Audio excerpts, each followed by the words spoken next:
Thank you, and hello everyone. It's a pleasure to join you in Manila. At Nokia we think about impact a lot, particularly at the beginning of a tech cycle. On the one hand, we have the immense promise of new technologies, but on the other hand, we have to be careful not to set unrealistic expectations. That's certainly the case with the 21st century. People were expecting hoverboards and flying cars. So it was inevitable that self-checkouts and more working from home would seem like a bit of a bummer. It doesn't feel very rock and roll. In fact, in the words of the band The Who, it looks a bit like meets the new boss, the same as the old boss. But this year, the year of coronavirus, has changed everything, because telecoms has been in a pretty unusual situation. While some sectors have been pulling down the shutters, ours has been keeping society open, proving that the ability to communicate underpins every facet of trade, of statecraft, of community. With that in mind, I'm delighted that 2020 has seen the expectation and the reality of digitalization coincide. Real, tangible business cases have emerged, with a remarkable effect not only on productivity but on people's lives. So, today I would like to share with you some of what we are seeing. First, some significant megatrends that are influencing all forms of connectivity. Second, some current applications. And third, some ideas on how you can become digital winners. But to begin with those megatrends, there are three I want to mention today. One, massive strain on networks. In part, that's down to COVID raising traffic volumes by 25 to 50%.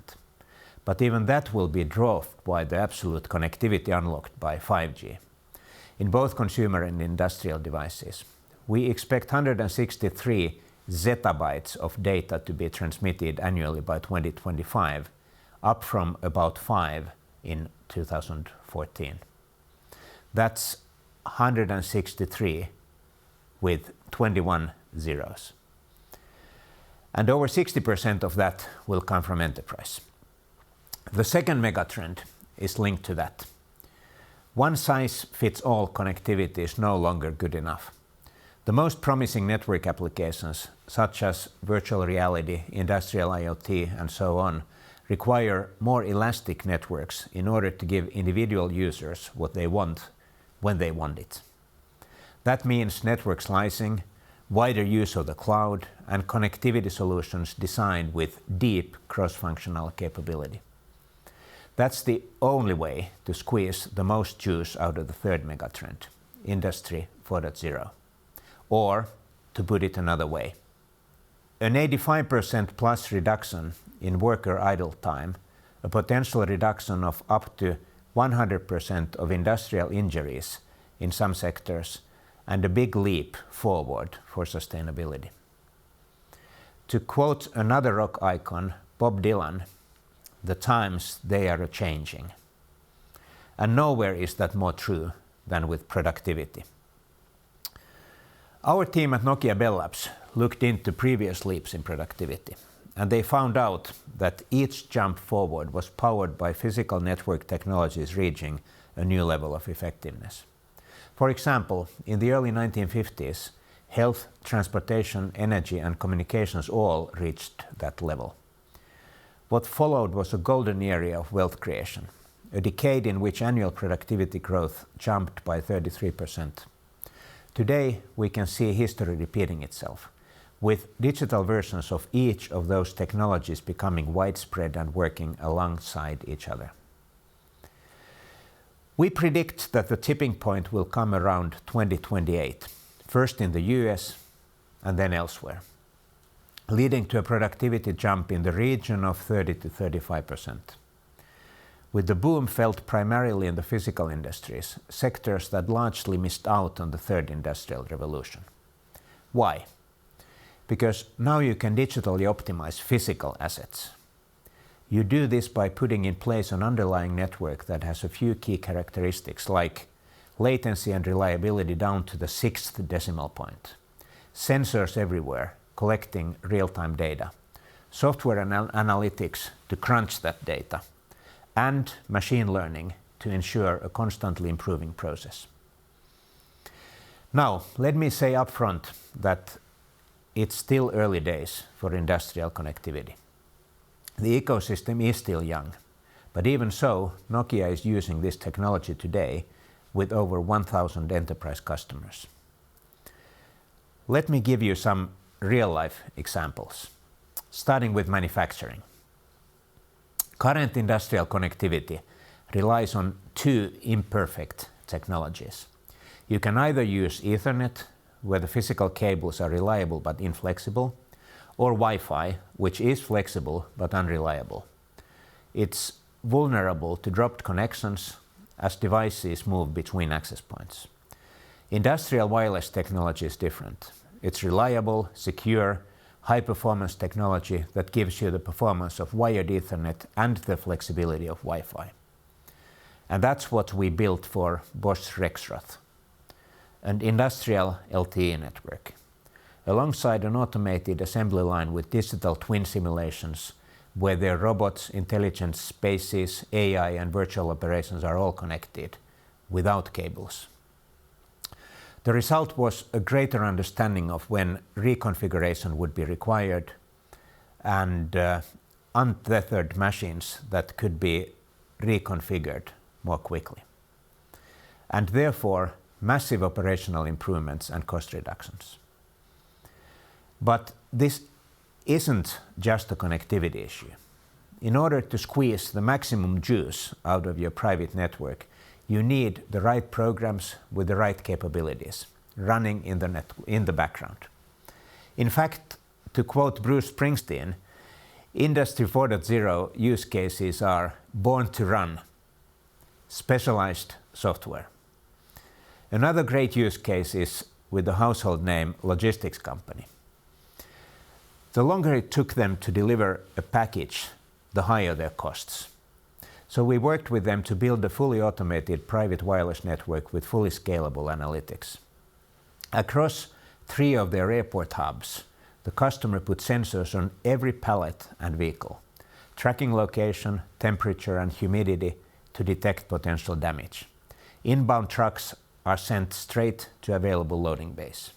Crews are as well, based not only on which trucks need unloading, but on what the cargo is, the number of packages on each trailer, their destination, and the remaining hours left on the driver's shift. This leads to a potential 10% increase in throughput. And when you consider that airports handle up to 5 million tons of cargo per year, the gains can be significant. Moving to agriculture. We worked with Omar, a peach farmer in Algeria. Nokia's worldwide IoT network grid, or WING, developed a smart agriculture solution specifically for him, based on soil probes beneath his irrigation lines. They collect information on soil temperature, humidity, and evaporation. These readings are analyzed by machine learning and compared to historical rainfall data, and the irrigation pipes that release just enough water to optimize soil nutrition. There were 2 outcomes. Water consumption down by 40% and revenues up by 5% after yields were optimized. I could go on, perhaps with mining, where we run autonomous trucks that are 15 to 25% more productive than manned vehicles, or energy generation, where we are building private networks for utilities companies. The bottom line is that no sector will escape upheaval. At Nokia, we have experience of working with all of them, and that has given us some insights that digitalizing businesses might want to know. The first is that you can't just hit and hope. Digitalization works best as part of a plan. Start by assessing your specific business needs, and then work out a number of complementary ways to digitally improve your operations. There is no one set recipe. Every business is different. Second, also very important, don't compromise on trust. As private networks roll out, more and more mission-critical information will travel over them. Electric engine innovations, pharmaceutical formulas, confidential operational data. So whoever you choose to partner with, whatever solutions you choose, remember to go with a supplier you trust. And the third thing to bear in mind is quite possibly the most important. The 5G ecosystem is still very young. And that goes for industrial IoT too. For all the excitement, applications are still emerging. So people in enterprises often ask me, how do I even begin the journey? Who do I approach? Nokia, PLDT, or someone else? The implication is that there is a conflict there. They think that CSPs only want private managed services, while vendors like Nokia want to cut out CSPs completely. The key point, and my final message today, is that it's not a zero-sum game. As the Beatles sang, we want to come together and focus on the solutions, not the method of delivery. Collaboration stimulates the development of new ecosystems and leads to more innovation, value, and customer choice. That's why we are actively working with partners like PLDT, who have a global customer base and want to deploy secure, reliable, low-latency networks and services across geographical borders. And because we are doing that, every single one of the solutions I have mentioned today is available now, here, on 4G and 5G private networks. Embracing them now will not only allow your people to get used to digitalization, but it will also lay the groundwork for more IoT applications when they become available. Allowing customers, big and small, to, in the words of Fleetwood Mac, go their own way. And that, ladies and gentlemen, is my last rock and roll lyric for today. Apart from one, from the Rolling Stones, Start Me Up. Because 2020 is proving to be the year when the impact of Industry 4.0 is felt, with productivity, profits and efficiency all seeing the gains. I know that it can seem abstract, but if I have one ask for you, it is that you just pick up the phone or open your email and start a conversation. With Nokia, with PLDT, with whoever you want. I promise you, you won't regret it. Thank you.